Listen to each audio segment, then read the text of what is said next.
जय गुरुदेव।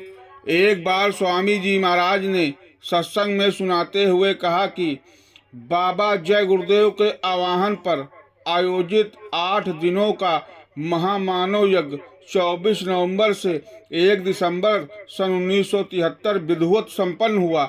हिमालय की गोद में बसे हरिद्वार की पावन भूमि से धर्म का प्रकाश फैला।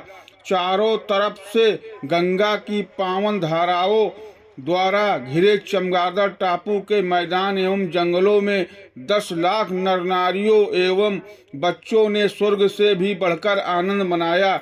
नगर वासियों, पंडों एवं साधुओं ने कहा कि जय गुरुदेव बाबा ने बिना पर्व के महाकुंभ लगा दिया।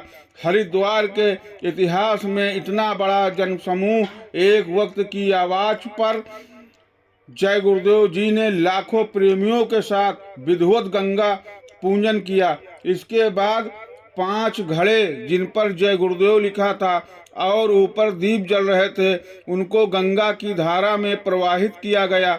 बाबा जी ने कहा कि घड़े से स्पर्श करती हुई एक एक बूंद जहाँ तक जाएगी वह काम करेगी। इस रहस्य को कोई जान नहीं सकता है। यह धारा जहाँ तक जाएगी धर्म का प्रकाश वहाँ तक फैलेगा। 23 जनवरी सन 1975 को बाबा जय गुरुदेव जी ने फूलबाग के मैदान में कानपुर में घोषणा किया कि देश को अब वीरों की जरूरत है।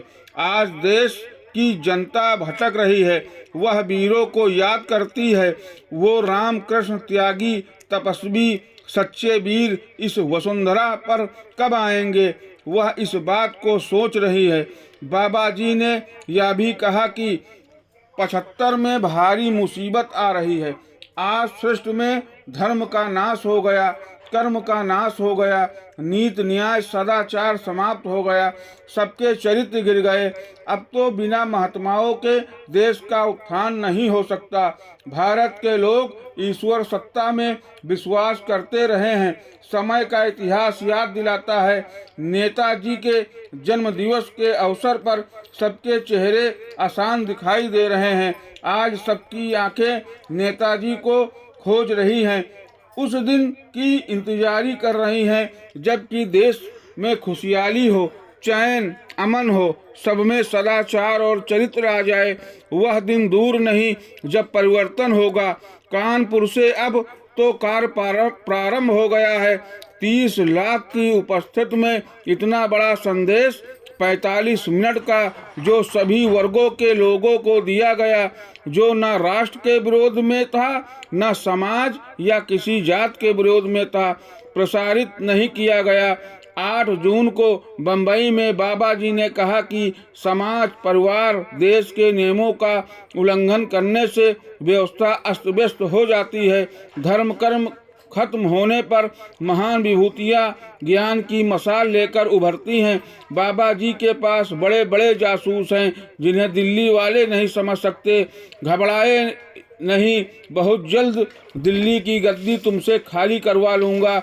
इलाहा हाई कोर्ट के जस्टिस जगमोहन लाल सिन्हा ने विश्व के इतिहास में एक नया रिकॉर्ड कायम किया और न्याय की रक्षा की, साथ ही न्यायपालिका के सम्मान को बढ़ाया। राजनारायण के चुनाव याचिका पर उन्होंने निष्पक्ष फैसला दिया। उससे यह प्रमाणित हो गया कि अभी भी ऐसे लोग भारत में हैं जो न्याय का सौदा नहीं करते। जिस देश में न्याय की आलोचना होने लगे वह भी कर्णधारों के द्वारा, तो जनता को समझ लेना चाहिए कि भारत में लोकतंत्र खत्म हो गया है और यहाँ निरंकुशता का तांडव चल रहा है। जून के अंतिम सप्ताह में इमरजेंसी की घोषणा हो गई और रातों रात सारे प्रमुख राजनीतिक जेलों में चले गए। बाबा जय गुरुदेव जी को भी सिरौली संत आश्रम मथुरा में पुलिस अधिकारी लेने आए और जिलाधिकारी के यहाँ से वारंट कटा और आगरा जेल भेज दिया गया। इमरजेंसी लगने के पूर्व जॉर्ज फर्नांडिस बाबा जय गुरुदेव जी से मिले थे। बातचीत के दौरान उन्होंने कांग्रेस सत्ता का बिल्कुल पूछा था, जिस पर बाबा जी ने कहा था कि एकमात्र विकल्प यही है कि सारी विरोधी पार्टियां एक हो जाएं।